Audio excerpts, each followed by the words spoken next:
I remember when that happened, a mutual friend of ours texted me and was like, hey, you need to pray for Peter and his family. Yeah. What happened there? Yeah.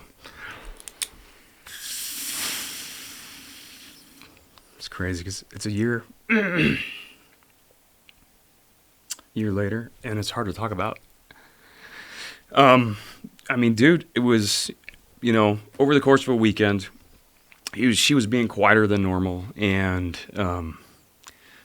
we just thought she was like moving into teenage years, and she was being quiet and kind of standoffish, and it culminated on church actually on Sunday where I'm coming out of service, and some of her friends come running over, and they're like, dude, Windsor's acting weird. We gave her water. She's like stumbling around. Water poured out of the side of her face, and we get upstairs, and she's stumbling around, dude, like she's wasted. Yeah.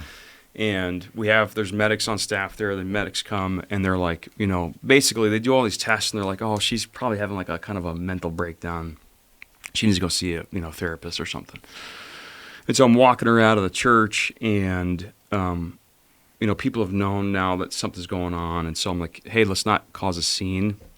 I didn't want her to be embarrassed, so I'm like, just hold on to me, we'll walk to the car. And as we're getting closer to the car, I see that her left arm's retracted, and as we get even closer, I can hear her foot dragging on the ground. I'm like, hey, are you having trouble walking? And she's like, yes. She can barely get it out. And I'm like, oh, no big deal. I'm acting cool. I'm like, no big deal. Get in the car. I text Melissa, my wife, and I'm like, you better, you got 30 seconds. I'm leaving you here. We're going to urgent care. Get her to urgent care. They think she's had a seizure. We get over to the ER. I can't go in because it's COVID. My wife's in there for like 3 hours. She texts me and is like, hey, they want you to come in now. There's news. They said it's news and it's not going to be good. Mm-hmm. And so we get in there, and she's getting strapped into a gurney. They're about to airlift her to the Children's Hospital about 30 minutes away.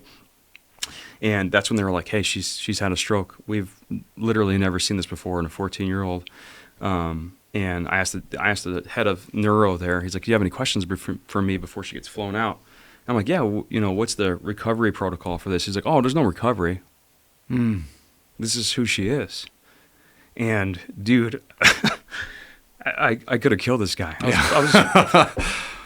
have no dimmer switch with my anger too. Like I was gonna murder this guy in the ER.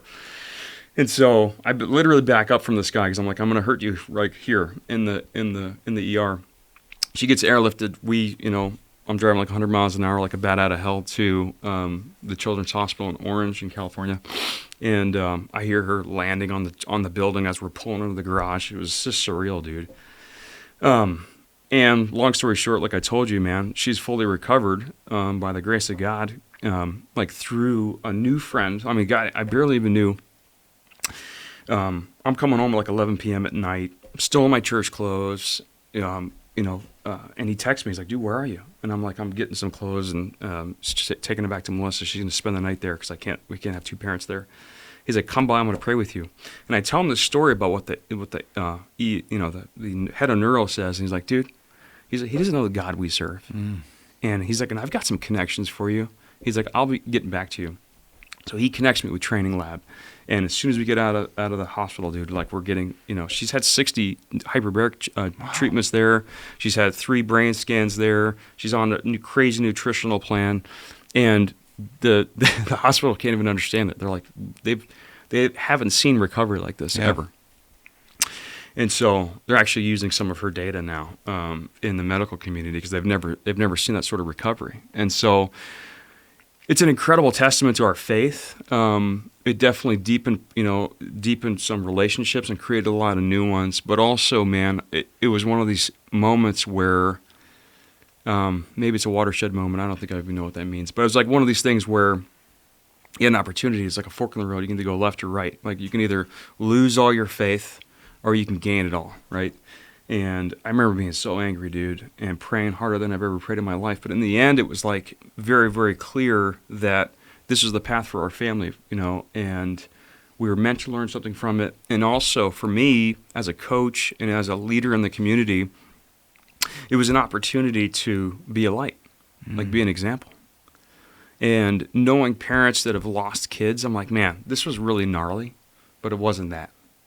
This was terrible, and I couldn't Yeah. believe it. It was like, Brandon, I felt like we were in a movie. Yeah. I'm like, I remember it happening and being like, dude, I cannot, like, is this happening? What is this? Is this for real? Like, I couldn't believe it, you know? Thankfully we've got 4 kids. Thankfully we had some family friends that took the other 3 kids, and they had them for 5 days while she was in ICU. But it was just one of those moments, man, where, and I'm thankful to have it, because I thought to myself, I don't really give 2 craps about the stuff that I'm working on. Yeah. Like, what am I doing? Like, if I died today, would I be happy with the way that I spent it? And I wouldn't. And so that was around the time where I'm like, dude, I'm leaning into coaching, because like that is what I was put on this earth to do. And so much of my life has been spent on doing things that I'm really good at, but not what I'm great at. And what terrifies me, and what should terrify the listener, is like so many of us have landed in careers just out of happenstance, right? Like you happen to be down the street from, the mechanic shop, or you happen to be, like I went to engineering because I liked cars and my brother was an engineer. I could have been an engineer. I could have worked that my whole life. There's nothing wrong with engineering. I'm just not the right guy for it. Yeah. And so that was one of those moments where I was like, dude, what am I doing? Like, what am I working on? Yeah. This stuff doesn't mean anything.